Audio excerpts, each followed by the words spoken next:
Greetings, I'm Solidus-Skully, and welcome back to the penultimate part of Silent Hill Shattered Memories. Yeah, bye-bye Michelle, we'll miss you. But now it is on to greener pastures as we finally move on to the Lakeside Amusement Park good and proper, even though we've kind of already seen a bit of it before. Yeah, we still have our pressing mission of getting a boat, and we have the nice, relaxing music, but again, as I mentioned previously, with Harry, Cheryl, and Dahlia's trip, we're finally gonna be getting the answers we seek. That being said, though, again, it's kind of weird to think about this point in the game, actually, because, like, I mean, while the ending, I'd say, in terms of pacing, like, while Shattered Memories is decently built up all the way through, the ending kind of does go into a little bit of a hyperspeed, so to speak.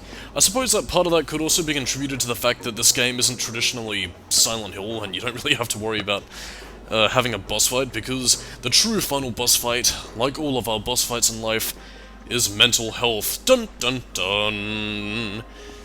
But I mean, yeah. So I guess, while you could say that the game kind of sets itself up for a bit of an, well, not necessarily an anticlimax in terms of story, but it does kind of leave the gameplay experience being relatively, on a bit of a plateau, for the lack of a better phrase, so I don't know, really.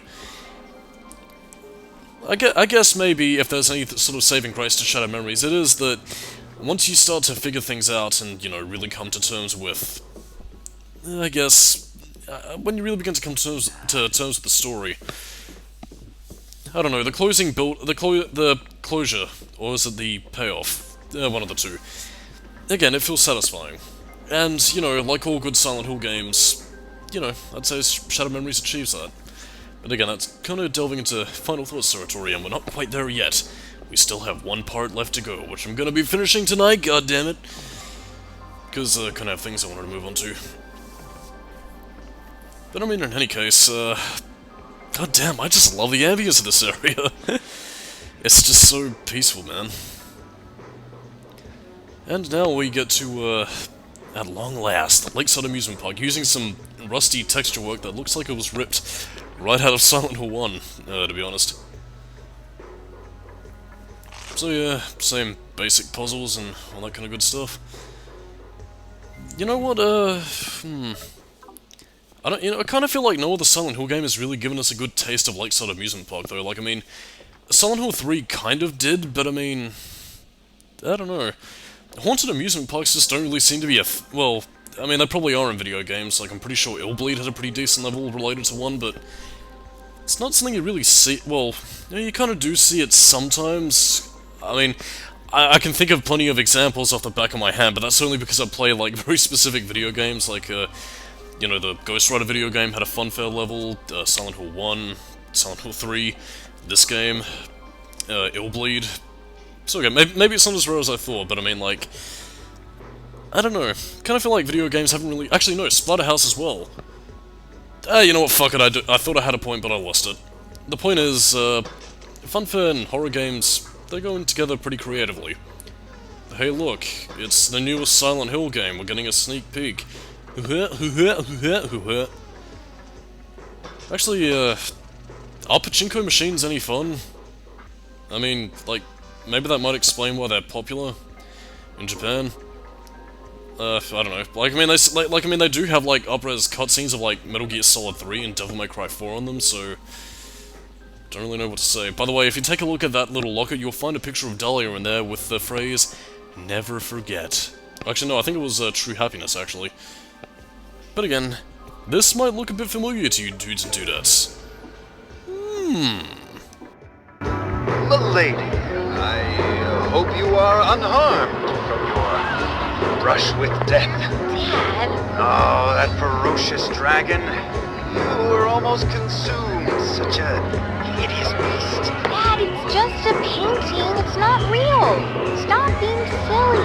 You embarrassing your daughter again. That's, kind of painful, but I mean, that does kind of take me back in a nostalgic kind of way.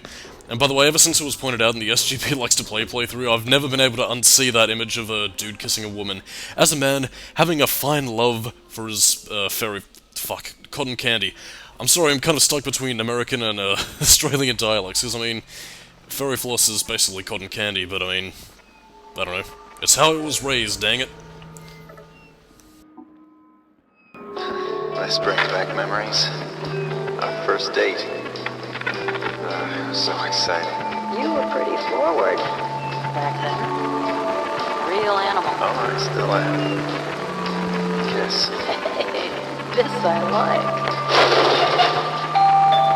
Please remain inside your carriage. This ride has been temporarily halted due to a guest in the tunnel. The hell? Come on, animal. Still waiting for that kiss. Treasured memories. Well, except for the fact that the ride is being interrupted by the Shadow Zone. Leave me alone now, Shadow Zone. Why do I have static X on my mind now? I should stop. But yeah, basically what you're going to be doing, and especially since we're closing in on the truth, because as we all know, light shined in the darkness will always illuminate the truth. Yeah, basically Cheryl was the one who crawled inside and decided to interrupt our little lovebirds' little romantic getaway, and it also kind of highlights the fact that they don't kiss anymore. They don't love each other no mores. All they really have is angry sex, and it ain't even sex. It's just yelling at each other, and yelling and screeching at each other. I think we just need them to come together. But I mean, that's obviously not going to happen, because otherwise we wouldn't have a game. But I mean, yeah, especially since we are sort of closing in on endgame at this point. Yeah, the Shadow Zone can't run away now, so we gotta find her inside the Swan. That ever since the SGB playthrough, I can't unsee that the Swans have sunglasses for some reason. I'm sorry. I ruined your ride. I'm sorry if I ruined everything. It's not ruined. We're just glad you're safe. Those swans pack a mean peck. They do? Yeah, like this. How touching. But I mean, like, I kind of mean what I say. Like, I mean, take a look at the swans, dude. Looks like they're wearing sunglasses, I swear to goodness. But I mean, anyway, bit of a short part, and I guess even the final part will be a little bit short as well. But hey, again, I'm experimenting with format here. I just want to see if this works, and excuse me. Let's just finish drinking my Pepsi. But yeah, we're going to approach one final cutscene, which will bring us the conclusion to the Dahlia story arc. I have no idea why I call it that, but I just do.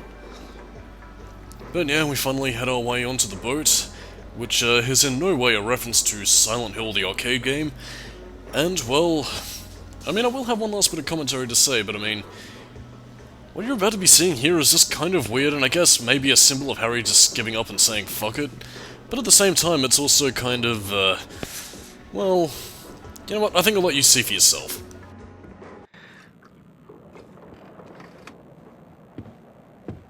Harry Mason, you're late. For what? Your party. I started without you, so you're playing catch-up. What is this place? It's a boat. It's like a car, but goes on water. We float this baby out into the middle of the lake, and we can do whatever we like. No one to tell us what to do. I need to get to the lighthouse. Well, it can do that too. For a price. My daughter is there. I need to be there. Harry, always with the weight of the world on his shoulders. I remember when you were a fun-loving guy. We're talking about my daughter, damn it! Okay.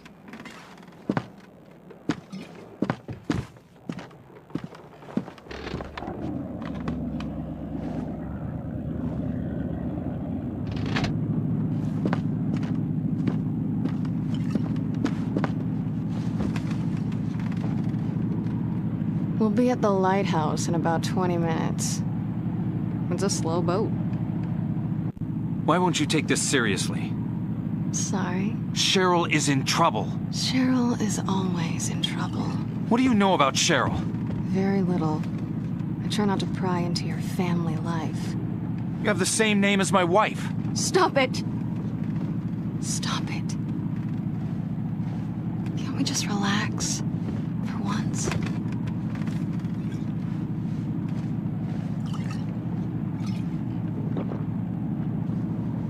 Better, huh?